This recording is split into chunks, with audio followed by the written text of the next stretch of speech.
What's going on YouTube? My name is Edgardo, but you can call me Golden Sin. Enough with the pleasantries, let's get straight to it. The infamous backlog. What is it and why does it exist? If you do a quick YouTube search for gaming backlogs, you come across hundreds of videos and video essays on the topic. And more than likely, this video will get lost in that stack. Now, I've watched a bunch of these videos, and what I got out of it was a common theme and common solution. We accumulate a massive library and we should tackle it using method A or method B. Okay, simple enough, but how did we get here? First off, at the risk of sounding like a boomer, back in the days we were limited to the physical games our parents could afford to buy us, or the short list of available to borrow from our friends, or rent from Blockbuster or Hollywood Videos or whatever your local store had. New games were far in between from what you had to what you wanted, meaning you had to play the hell out of the games in your stock until you were blessed with a new game by whatever means you got that game. We may not have beaten those games, but we knew them in and out. Once the Xbox 360 and the PS3 came around, we were slowly phased into digital libraries. From buying DLC for our current games, to buying $5 indie games and so forth. The death of midnight releases at GameStop was looming, and the PS4 and Xbox One started being bundled with a digital copy of a tie-in game like The Last of Us Remastered or PUBG. Nowadays, each console has their own storefront, and with 2 clicks you can buy a game. Gone are the days of bundling up and braving the cold outside and making a trip to an actual store and interacting with humans to get your wares. I shudder at the thought. Brother, that's just consoles. I'm mainly a PC player after I converted back in 2015. Steam, the behemoth of a PC storefront, is where I started my crippling addiction. In the period of a decade, I have amassed a collection of 988 titles on Steam alone. Then back in 2017 or something, the Epic Game Store opened up and started giving out free games every week. Brother, I have only missed 1 free giveaway since. And now I have a ridiculous amount of games on Epic. I have only purchased 2 games from them, Beyond Two Souls and Heavy Rain. And I even ended up buying them again on Steam not too long ago, cause they were on sale. Let's not forget GOG. Crap ton of games there. EA and Ubisoft, not so much. I think between EA and Ubisoft, I have like a combined total of maybe like 30 games. Now, how did this happen? Honestly, I don't know. I'm being dead ass here. I don't know. My only conclusion is that I watch too much YouTube and Twitch. My feed is flooded with top 10 video game lists, or reviews, or gameplay, or whatever. I add it to my wish list, and end up getting them on whatever storefront suits me. Then we have game bundles, Fanatical, Humble Bundle, Green Man Gaming, etc. Get like 5 to 10 games for like $5 to $10. I usually only want 1 game, but I end up with a bunch of stragglers. Let's not forget the Steam seasonal sales. Oh, brother. Believe it or not, I'm not the only one with this problem. Lots, and I mean lots of people do the same thing. 1,000 games in your Steam library? Pathetic. I know some of you have double or maybe even triple my library. What's wrong with you, bro? Are you okay? Fear not, brother, because we're going to do something about it. First things first, clear out your wish list. Let's stop the bleeding right then and there. If you're going to tackle your backlog, you have to tackle what you own. You can't do that if you keep piling on more and more. Am I saying you can't buy any new games this year? No, brother. You gotta do what you gotta do. GTA 6 is coming out this year. Listen, obviously, we can take breaks and deviate from the plan a bit, but we must stay the course, brother. Here's the backlog I plan on completing this year. Might not look like a lot, but I have ADHD or something. I don't know. Maybe I'm just lazy. It could be, I think. But 25 games seems feasible to me. That's 2 games a month with a bonus as a buffer in case I drop 1 or 2.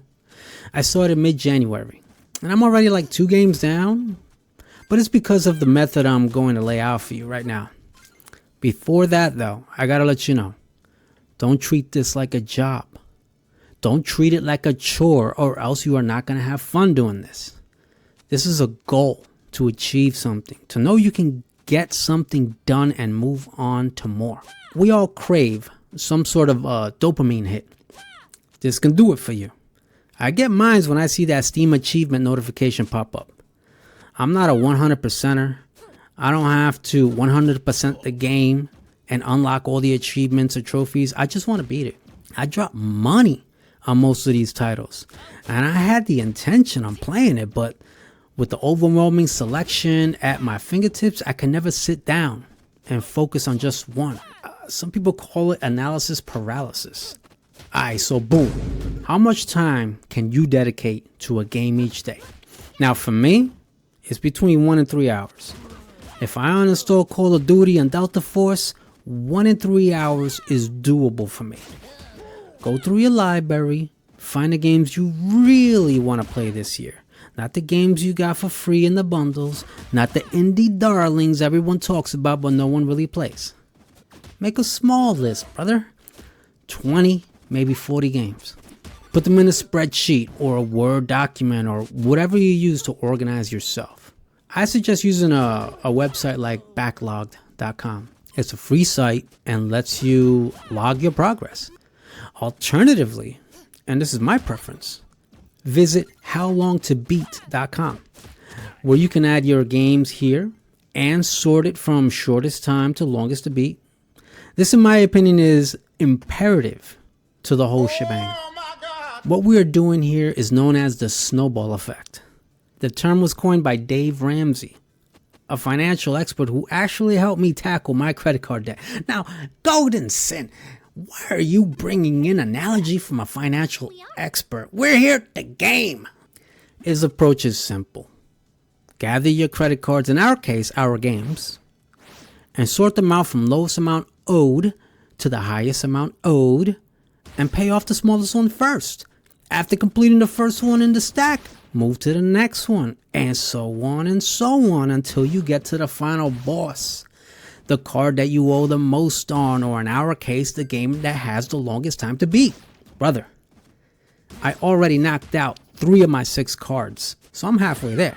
Following this method snowballs the shortest games to the longest. The dopamine hits fast and is more frequent since you will beat your first few games rather quickly. You build up some muscle memory and tighten up your reflexes, ready for the next game. Now, I'm not gonna lie to you. There will be times where you feel stuck.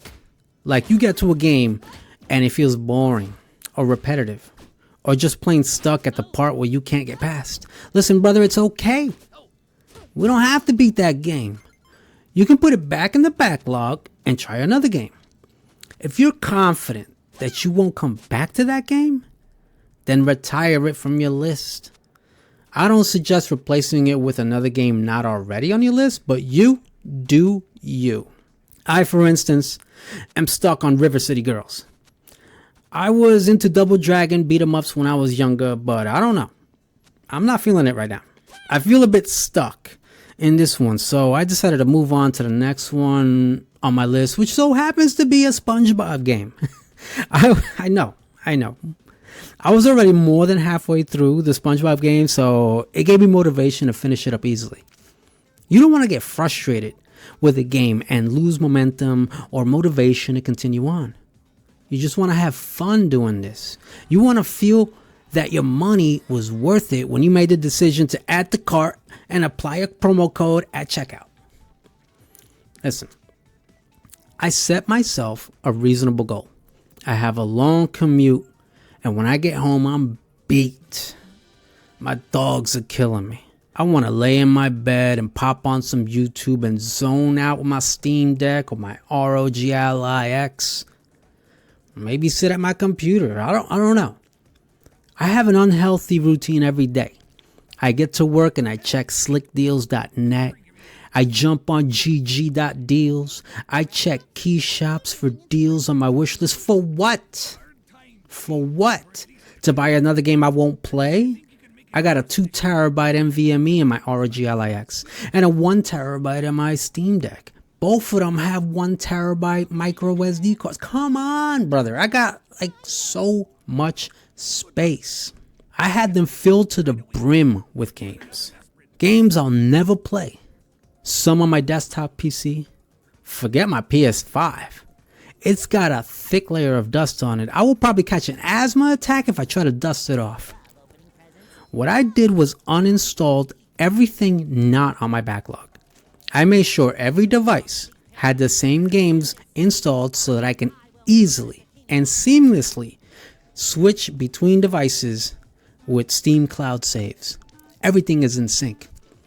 When I beat a game, I log and review the game in my spreadsheet or one of the websites that I mentioned. Then I uninstall the game and move on to the next one. I take breaks. I sometimes go a few days without playing anything. But I know which one I will go back to when I jump back in. I might throw in a quick multiplayer session in there, a mobile game during my commute, or maybe take some time to revive this dead channel. The thing is to pace yourself. I used to just launch 2 games when I got home from work every day. Call of Duty, whatever slop was out this year, and Delta Force or PUBG. I would do my daily tasks and log out. It felt like clocking into a second job. I would do my 3 daily objectives or whatever unlocks were available that day and clock out. It was no fun.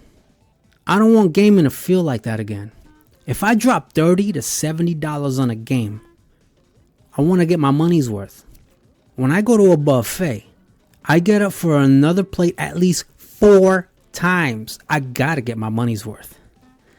This backlog is not a thorn on my side, but a challenge that I see myself beating. Yeah, I can go outside and touch some grass, maybe meet someone and form a meaningful connection with, walk my dog or read a book at a coffee shop, explore Europe or visit Japan. Man, ain't nobody got time for that. Brother, if this video helped you in any way, let me know in the comments. Leave a like. I mean, if you feel like it, no pressure, of course. I mean, I did just give you some useful information, but who cares, right? No. It's okay. I understand. But seriously though, come back next week. I might have something for you. Shout out to Loaded Buggy, who had a video on the Dave Ramsey snowball method, even though I already incorporated the method before I stumbled onto his video. But his video did inspire me to document my journey to conquer my backlog this year. Now there's plenty of other methods to accomplish this feat. Lay them all out in the comments section. Brother, I hope to hear from you. I'm out.